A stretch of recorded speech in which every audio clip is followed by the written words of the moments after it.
दोस्तों नमस्कार।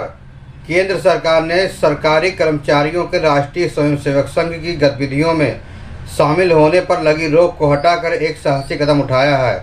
अब सरकारी कर्मचारी राष्ट्रीय स्वयंसेवक संघ के शिविर में बदस्तूर जा सकते हैं। भले ही इस आदेश को लेकर विपक्षी राजनीतिक दलों की तख्त टिप्पणियां सामने आ रही हैं। संघ ने फैसले का स्वागत करते हुए तत्कालीन सरकार ने निराधारी शासकीय कर्मियों के संघ की गतिविधियों में भागने पर रोक लगाई थी। निश्चित ही वर्तमान सरकार यह निर्णय लोकतांत्रिक व्यवस्था को पुष्ट करने वाला है, क्योंकि संघ एक गैर राजनीतिक संगठन है। इस नए आदेश को लेकर विपक्ष में खलबली और बखलाहट का सामना करने को मिल रहा है, क्योंकि इस आदेश से संघ की ताकत बढ़ेगी, जो इन विपक्षी दलों की चिंता का बड़ा कारण है। दरअसल पूर्व की कांग्रेस सरकार ने समय समय पर सरकारी कर्मचारियों के संघ के कार्यक्रमों में शामिल होने पर रोक लगा दी थी।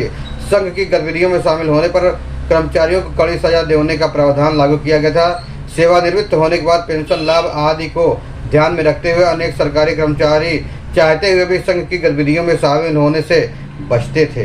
हालांकि इसी बीच मध्य प्रदेश सहित कई राज्यों ने इस आदेश को निरस्त कर दिया था, लेकिन इसके बाद भी केंद्र सरकार के पास यह वैध बना हुआ था। इस मामले में इंदौर की अदालत में केस भी चल रहा था, जिस पर अदालत ने केंद्र सरकार को सफाई मांगी थी। इस पर कार्रवाई करते हुए केंद्र सरकार ने एक आर्डर जारी करते हुए उक्त प्रतिबंधों को समाप्त करने की घोषणा कर दी। निश्चित है यह आदेश संघ से जुड़े एवं राष्ट्रीय विचारधारा वाले सरकारी कर्मचारियों के लिए एक नई किरण है। आपातकाल में इंदिरा गांधी सरकार की तानाशाही खुलकर सामने दिखी थी, लेकिन उससे पहले भी तानाशाही कदम उठाए जाते थे। दरअसल 7 नवंबर 1966 को संसद के सामने गोहत्या के खिलाफ एक बड़ा प्रदर्शन हुआ था।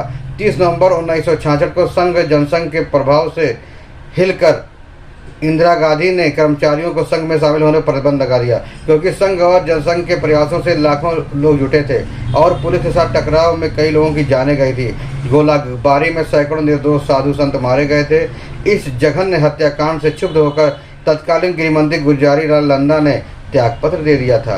कांग्रेस ने 58 साल पहले 1966 में संघ पर लगाए गए प्रतिबंध को हटाने के औचित्य पर सवाल उठाया। कहा जा रहा है कि संघ वाजपेयी सरकार और मोदी सरकार की पिछली एक दशक की सरकार के दौरान भी यह प्रतिबंध नहीं हटाया गया था, लिहाजा अभी हटाने के लिए गहरी राजनीतिक चाल है। वहीं संघ का कहना है संघ पिछले 99 साल से राष्ट्र के सतत निर्माण व समाज सेवा में संलग्न रहा है।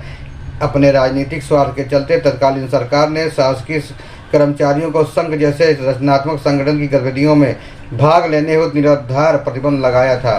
केंद्र सरकार ने संघ की गतिविधियों में कर्मचारियों के शामिल होने पर लगे प्रतिबंध को हटाकर नागरिक स्वतंत्रता की रक्षा की है। निसंदेह सरकार यह निर्णय लोकतांत्रिक और संविधान की भावना को मजबूत करने वाला है। एक सामान्य नागरिक की भांति यह अधिकार कर्मचारियों को भी प्राप्त है कि अपने कार्यालय समय सामाजिक गतिविधियों का हिस्सा हो सकते हैं, परंतु लोकतांत्रिक संविधान की दुहाई देने वाली कांग्रेस की सरकार ने तानाशाहीपूर्ण तरीके से संघ की गतिविधियों में सरकारी कर्मचारियों के भाग लेने पर प्रतिबंध लगा दिया था, जो एक प्रकार से राष्ट्रीय विचार के प्रति झुकाव रखने वाले लोगों को हतोत्साहित करने का प्रयास ही था।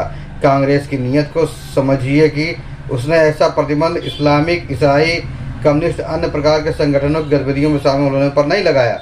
यानी कर्मचारी इस्लामिक एवं ईसाई संगठनों से जुड़ सकता था, लेकिन हिंदू संगठन की गतिविधियों में शामिल नहीं हो सकता था। कांग्रेस की इस तानाशाही एवं द्वेष का उत्तर संघ ने तो कभी नहीं दिया, लेकिन समाज ने अवश्य ही कांग्रेस को आईना दिखाने का कार्य किया।